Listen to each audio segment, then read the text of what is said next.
iisang lahi, iisang Pilipino, iisa tayong lahat.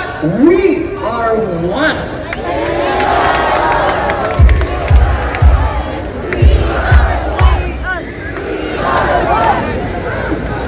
Kinakailangan pa, kapatid ng Iglesia ni Cristo, ang manguna upang magising ang ating mga kababayan. Kinakailangan pa ang INC, ang manguna upang tayo tumaak sa landas patungo hindi lamang sa espiritualidad, kung hindi upang tayo maging malayang totoo dito sa ating bansa. Kinakailangan pa ang INC at kinalimutan na tayo ng mga dating nakatayo rito sa entablado at sinasabing mahal nila ang bayan. Subalit sila ngayon ang naging mandarambog, magnanakaw ng pera ng bayan.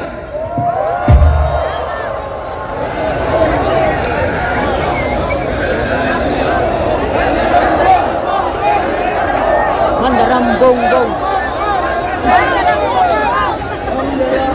Kung hindi maintindihan ng mga nasa administrasyon, sabi pa naman yung mga nagrarally daw, kailangan should act in accordance with law. Kailangan daw sangayon sa batas. Kayo nga ang naging dahilan kung bakit nasa labas ng kalye ang mga kababayan natin sapagkat hindi nyo ginagawa ang naayon sa batas.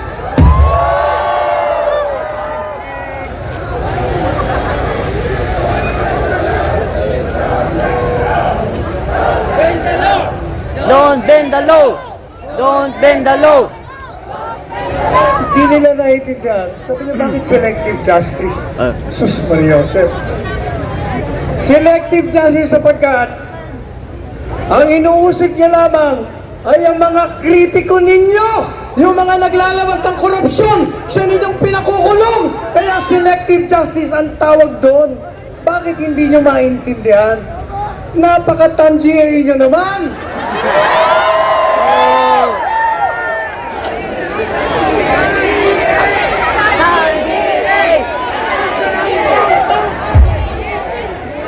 Pangulong Marcos Jr. Biro mo, kating-kati ang kanyang paa. Hindi mapigilan na pumunta sa ibang bansa habang ang bayan natin ay naghihirap, habang ang mga nasa General Santos ay humingi ng ayuda, hindi mabigyan ng katugunan ng kanilang pangangailangan, habang ang mga kababayan natin ay salat sa yaman, salat sa edukasyon, sa lahat ng bagay, nandun siya nagliliwaliw sa Canada. Anong uring presidente ka? Hangad.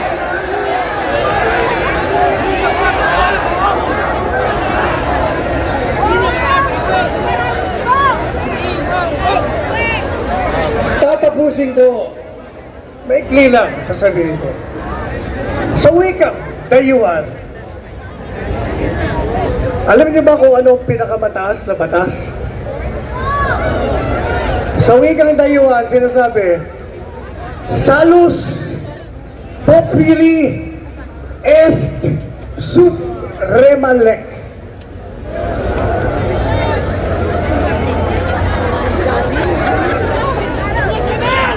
Ang sinasabi sa wikang Pilipino, ang kapakanan ng taong bayan ang pinakamataas na batas.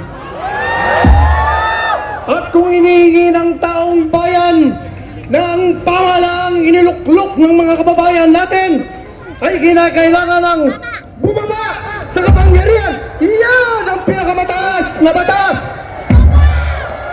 Wala signal board? Record lang. Oo, record na tayo.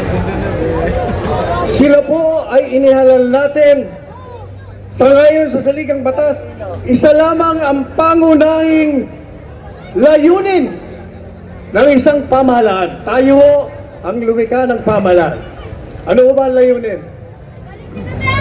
Sa ating konstitusyon, nakalagay doon, the primary purpose of the government is to serve and to protect the people. Ang pangunahing layunin ng isang pamahalaan ay pagsilbihan at bigyan ng proteksyon ang mga sambayanang Pilipino na lumikha sa pamalaan. Tayo ba ay pinagsisilbihan nila? Tayo ba ay binibigyan ng proteksyon? Sila ba ay nagkakamkam ng kayamanan natin? Sila ba ay nagpapahirap sa taong bayan? Sila ba ay lumalawag sa batas? Hanggang ngayon hindi nila alam yun. Mandarang Nalalasing sila sa kapangyarihan. Nagpapakasasa sila sa pawis ng mga kababayan natin. Nagliliwaliw. Alam po ninyo, sa aking pagtatapos, may naalala kong natutuhan ko sa UP College of Law. Alam niyo kung ano? Sa wikang dayuhan ang sabi ganito, for whom the gods wish to destroy, they first make mad. Ang mga tao, ang mga politiko, ang mga nasa kapangyarihan na gusto ng mga Diyos ng tadhana ay ibaon at ilibing sa lupa. Sila ay nilalasing muna sa kapangyarihan. Kaya, sapagkat sila'y nasa kalasingan ng kapangyarihan, ang mga Diyos ng tadhana ay ibabaon na sila.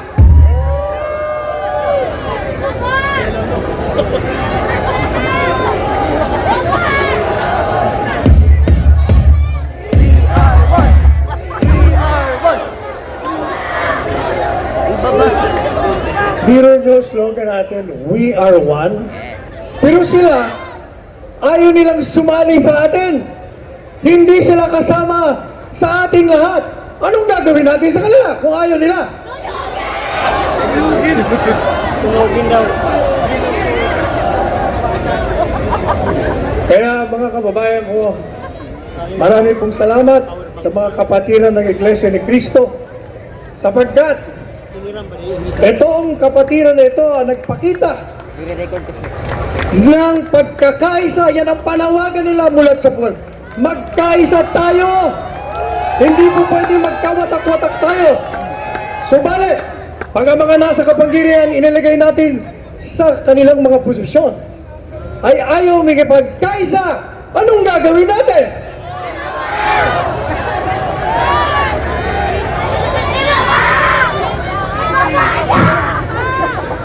Hindi lang ibaon, ililibig natin. Narinig ka tuloy, narinig ka.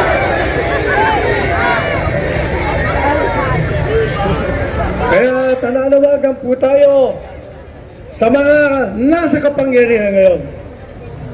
Akala niyo siguro ay mananatili kayo sa inyong mga kinaluluklukan.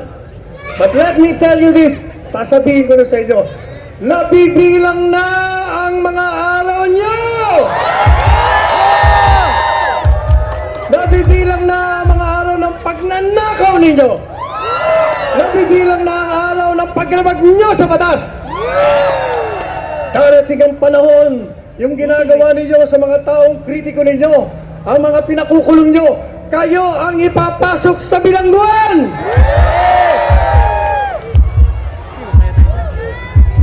Kaya, Kinakabahan na yung mga... Kinakabahan na talaga. manalangin po tayo. Sana magbago pa sila. Sana magkaroon ng pagbabago ang kanilang mga kalooban.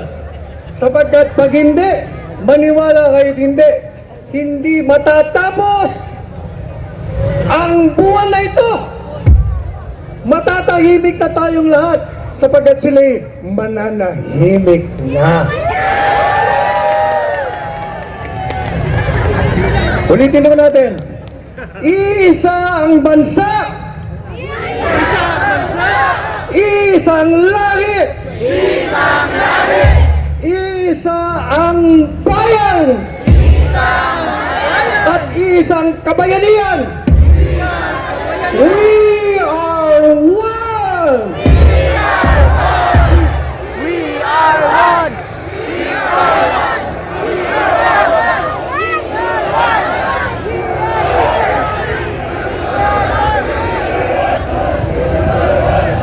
Bago ako umalis, bago ko makalimutan, kabuti ko pa baka, pinapaabot ho ni Presidente Duterte ang kanyang mainit na pagmamahal sa kapatiran ng Iglesia ni Cristo at sa lahat ng mga kababayan na hanggang ngayon ay sumusuporta sa kanya.